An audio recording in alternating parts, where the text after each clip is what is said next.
2 police officers, wearing blue uniforms, arrived at my garage in a patrol car. I secretly observed them from my spot beneath the lift. It was strange to see police officers so happy, but their expressions turned serious as they got closer. They confirmed my identity and shared unfortunate news about my wife. Something happened at our house, and she was in the hospital, but they couldn't provide details. Trying to leave immediately, they intercepted me, seeking explanations. They inquired about my whereabouts for the last 3 hours. I assured them that I had been there all day and suggested asking my 2 mechanics for confirmation. Apologetically, I mentioned that I had sneaked out for 10 minutes around 11 o'clock a.m. to get coffee for all of us. While one of the policemen chatted with Mike and Pete, another took note of the coffee shop I had visited. He then asked if I could show him my car. Without hesitation, I agreed, stating that my truck was outside. I led him to my truck, and he thoroughly inspected it before granting me permission to go to the hospital. I had a concerned look as a hospital staff member explained Kate's injuries, the blood transfusion, and the ongoing surgery. I thought it was unprofessional for the doctor to half smile during our conversation. Leaving the hospital, the same 2 policemen intercepted me for more answers. We went to the hospital cafeteria for much-needed coffee. They inquired about my relationship with my wife.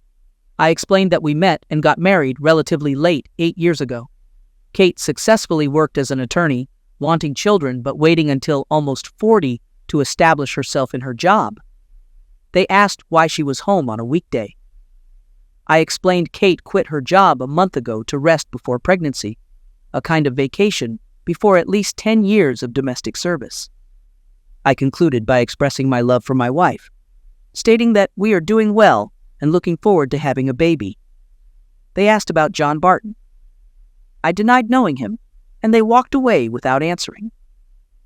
Trusting my team to lock the garage, I went straight home. 2 forensic scientists and a detective were searching the house. The detective introduced himself, explained what he knew, and posed the same questions as the previous officers, along with a new one. He inquired about the presence of a few drops of blood in the downstairs toilet. I responded, expressing my lack of knowledge. I then questioned the detective about the focus on me as a suspect and sought assurance that they were actively investigating other possibilities. He reassured me, stating that they had several leads and mentioned his colleague talking to Mrs. Barton. Curious about John Barton? I asked. Apologetically, the detective stated that it was inappropriate for him to comment. They walked away, leaving me in a state of confusion. I went upstairs to the master bedroom and observed the unfolding scene, realizing I would be truly shocked if I were watching it for the first time. Earlier in the day, around 10 a.m. at work, I started thinking about closeness. There's nothing unusual about this. They say guys think about closeness an average of 67 times per waking hour, and men virtually cut off from their wives for a month can double that. Since Kate left work, our 2 to 3 times a week has dropped to almost 0. Kate was either in a bad mood, bored and depressed, or too tired. Personally, I thought it was because her normal life was ending, and she was scared. Being a caring husband, I didn't want to pressure her. She'll come out of her fear at her own pace. I knew my life would change after having children, but I understood hers would be turned upside down. I kept daydreaming about our early years of marriage, where our bed life was anywhere, anytime. In any case, we made an effort to keep it fresh and new as long as our imaginations existed, and then slowly fell into the automatic mode that long-term partners often do. I snapped out of my daze, realizing I needed to act. Restore spontaneity. Head home now and be close with Kate until you're completely spent. Decision made. It's time to leave and go home. I informed Mick and Pete that I'd be away for a while. Pete asked if I could test drive the car he just serviced. Returning home, disappointment struck as I saw an unfamiliar car in the driveway. My friend's visit ruined my plans. Nevertheless, I decided to go in. Maybe my friend could be convinced to leave and salvage my plans. Without suspicion, I opened the front door and my hair stood on end. I knew my marriage was over. The unmistakable sounds of joyous affinity reverberated down the stairs. It was almost automatic for me to record a video whenever a client brought their car to the garage, a precaution against accusations of damage. Heart pounding, I ran up the steps, camera ready, and peeked through the bedroom door. Yes, it was Kate. And yes, it was some guy I didn't recognize, happily on our bed. Suppressing the urge to react violently, I turned away. I can honestly say this was the most challenging thing I've ever done. My legs gave way, and I collapsed outside the door, completely devastated. Dimly aware that they were reaching their peaks nearby, I couldn't tell how long I stayed there. Gradually, it dawned on me that all sounds of their betrayal had stopped, replaced only by conversations. It was just as bad, and still tore me to the core. Realizing I needed to think, I knew I had to get out of earshot. Reacting emotionally would at least land him in the hospital and me in prison. Quietly getting up, tiptoeing downstairs, I slumped on the sofa, away from the sights, smells, and most sounds of betrayal. Free from emotional distractions, I did what I knew best and devised a plan. Get him out of sight, confront him, throw him out the back door undressed, and repeat the process with her. Without bruises and witnesses, I hoped to avoid a trial. Fortunately, I had the perfect shock weapon in my workshop. 2 years ago, in the Army Reserve National Guard, my skills earned me the task of clearing trucks, where I found a small device that would now come in handy. Police call them stun grenades. Slightly larger than a regular grenade, they're a small canister with a lever pin ignition mechanism, specifically made for hostage rescue. While designed to cause minimal physical damage, the explosion is accompanied by a flash with a power of 8 million candles and a shock sound of 170 decibels. The flash alone can stun a person for at least 5 seconds. Fueled by my newfound hatred, my mind quickly formed the rest of the plan. To avoid damaging my house, I couldn't just throw a grenade on the floor. I took out the device, quickly glued a short piece of rope to it, and put a loop on the end of the rope. Prepared in this way, I tiptoed upstairs, realizing secrecy was no longer necessary. Clearly hearing men's moans from behind the bedroom door, I paused only to pick up my phone from the floor outside the door where I had dropped it and glanced around the door frame. It was evident that the second round of affinity was in full swing. My wife was satisfying her lover, caressing him below the waist. Mentally rehearsing the sequence of events I had decided on, I took a deep breath and took action. Stepping into the room, I looped the end of the rope around the hook on the bottom of the light fixture, leaving the device hanging halfway to the floor. I pulled out the pin, put it in my pocket, and walked out the door, pressing my fingers tightly to my ears and closing my eyes. Even with my precautions, the effect was amazing. I clearly felt the shockwave and the bright reflected light through my eyelids. Following the plan, I jumped into the room again, ready for action. This time, it was my turn to be surprised. I don't know exactly what I expected to see, but it was nothing like the scene that appeared before me. Mr. Anonymous lay on his back in bed, and there was clear damage below his waist. Either nature had been cruel, or something crucial was missing. Kate lay on the floor, her eyes empty, mouth moving like a fish out of water. Confused, I retreated to the hall to ponder. My thoughts were abruptly halted by 2 horrifying screams from the bedroom, followed by loud bangs and slamming doors. It dawned on me that I was in serious trouble. My plan had failed once again. Peeking into the chaotic scene, the guy tumbled out of bed, clutching his groin and howling. Kate was absent, presumably in the bathroom. We needed to erase any evidence. Returning to the room, I quickly located the detonator for the device and added it to the rope. Finding nothing else, I concluded everything else had been destroyed. I approached the bathroom cautiously. Kate was on her knees, vomiting into the toilet. I had no desire to assist her. I just didn't care anymore. En route to the door, I spotted something on the floor and picked up a warm, soft piece resembling a tongue tip. In the first floor toilet, I disposed of it. They wouldn't be able to reattach it. Trying not to make a sound, I sped down the street, thankful once again for our distance from neighboring houses. Halfway to the garage, I emptied my pockets into a roadside trash can. 10 minutes later, I was back in my small work garage. I called Pete and Mike, my dirty, oil-stained employees and friends. They rushed to me, sensing my alarm. I asked them to vouch for me for the last 45 minutes, and they agreed almost simultaneously, saying, "Of course, boss."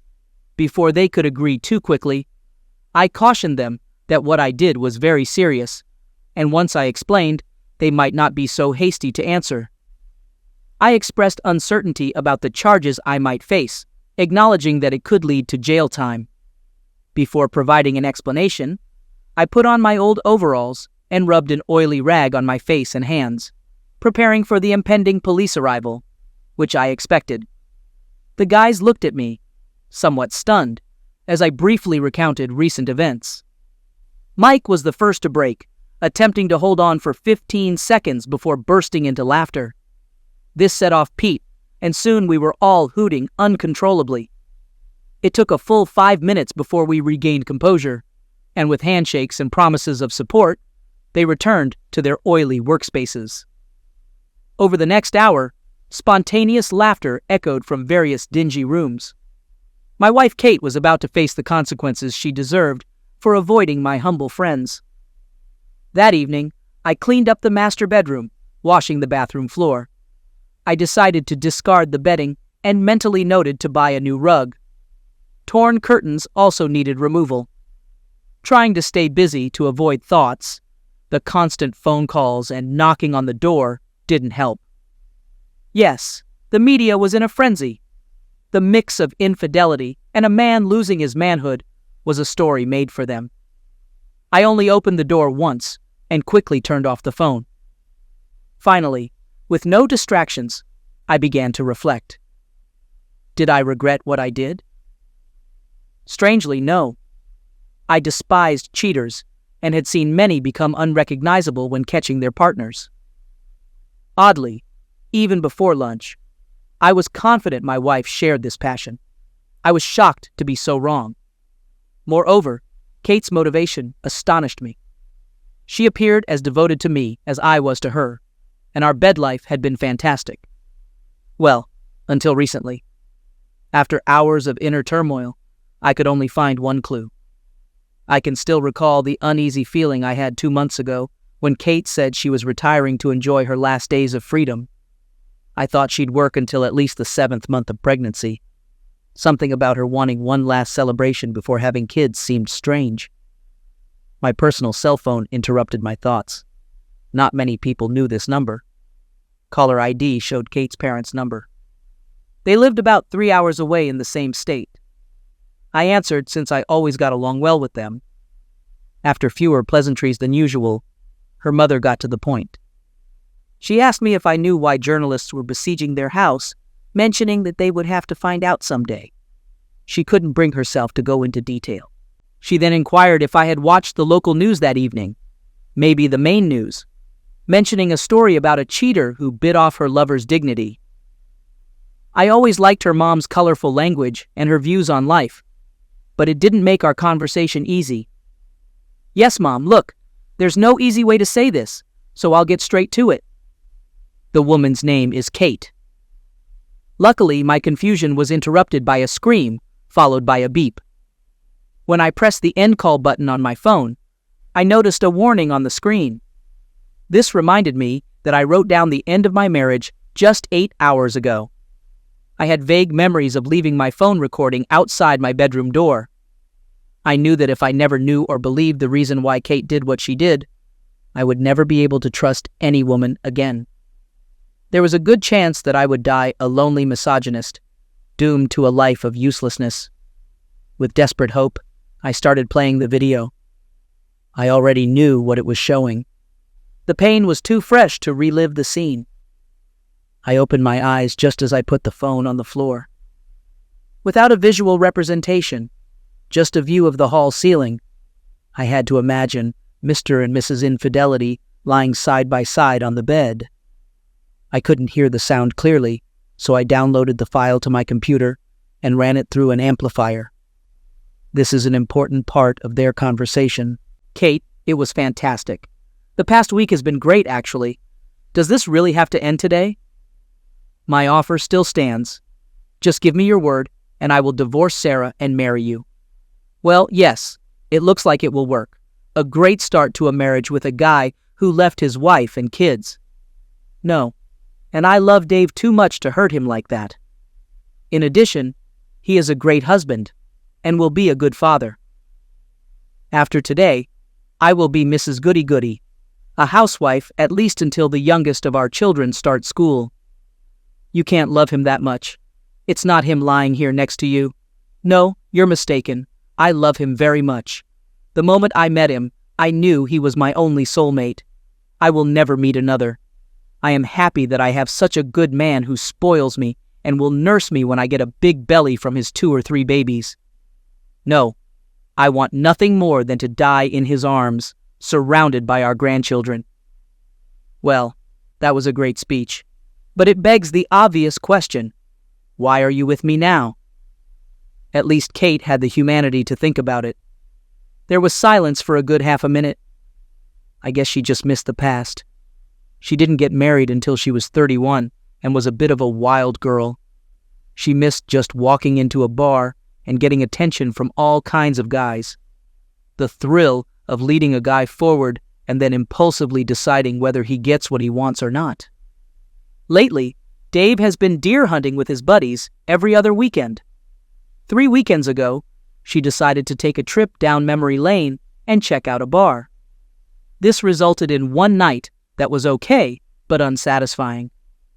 Then last Saturday, she happened to walk into the bar I was at. And here we are. God, she's so cold. Kate, just consider this the last hooray. Anyway, what is she complaining about? Come here. I turned off the sound. At least now I knew that I was a good lover and husband. The problem wasn't me. The following days passed in complete disappointment. 2 days later, the reporters demobilized and left my quiet street. The hospital administrator called me and said that Kate would like some pajamas. I missed this one. She will have to put up with these humiliating hospital gowns. 2 days later, her father called me. He apologized for his daughter's behavior and expressed hope that I would keep in touch with him to try to sweeten the deal. He reminded me that he has another daughter and she was recently divorced. Sorry, Dad. It's just too weird. 4 days after this event, he was shown on the news again. Mr. Not-So-Big-Deal has been released from the hospital. Journalists dug up something and exposed him as a serial cheater. So it was with some pleasure that they announced that, although the surgeons had succeeded in sewing his manhood back together, it was very unlikely that it would achieve any of its intended functions. At the end of that week, I received an unexpected visitor. Mrs. Barton, or Sarah, as she insisted I call her, was a pretty lady with sad eyes. She told me that she had heard rumors that I might have some evidence that could help her in her divorce case. I explained that maybe it was true, but I couldn't admit it without exposing myself. She understood everything and was very apologetic for asking. I told her that I thought there was such an abundance of circumstantial evidence that she wouldn't need what I had. If this turns out to be wrong, I will persuade her to return and perhaps change her mind. There was such sadness in her that I felt sorry for her. Pulling out the video file, I played her only in the aftermath of the big explosion. The shock of her husband's screams made her cower at first, but she soon pulled herself together. Suffice it to say that she was not very sad when she left. Being the helpful guy that I am, I invited her to come pick me up when the sadness returned. Oh yeah, that wasn't the last time I saw Sarah Barton. The last visitor I received was probably the strangest. On Saturday, I answered the door to the detective I had spoken to at the house. On the day of the big event, the suit disappeared, leaving only jeans and a shirt. "Hey, son." "No, I won't come in. I just wanted to say that if there was insufficient evidence, I recommended that the case be closed." Hearing my gratitude, he turned to leave but stopped and looked back. "Listen, at the end of the year, I will retire. If I come back after this, will you tell me how you did it?" I just smiled and wished him a good day. Kate's letter arrived the following Tuesday. "My dear Dave, I can't express how ashamed and sorry I am that I did this to you. I understand perfectly why you couldn't bring yourself to visit me, and I forgive you, unconditionally. I never thought about the full extent of the possible consequences of my actions. I, of course, did not imagine that my parents would actually disown me. I know that I have lost your love, trust, and respect forever, which hurts me more than I can describe. I will understand if you never want to talk to me again, but it may help your recovery if you allow me to explain why I did what I did. Just be sure that it's all my fault. Doctors say that I won't be able to speak normally for a long time, if at all. They think I swallowed the tip of my tongue when I bit it off. They tell me about some experimental stretching technique that can restore some function. I hope this works, and I can at least get back to my career as a distraction from the dull, loveless, childless future I'm currently facing. Ask anything you want in a divorce, and I will sign it. If you could find it in your heart to keep me on your health insurance for the near future, I would be forever grateful. Farewell, my love. I wish you nothing but happiness in the future. I hope I haven't completely ruined your life. Your Kate, aka your cheating wife." The letter touched me so much that I immediately reversed my previous decision and sent her pajamas to the hospital. Now, where are Mick and Pete's phone numbers? Do I owe them a beer, a keg,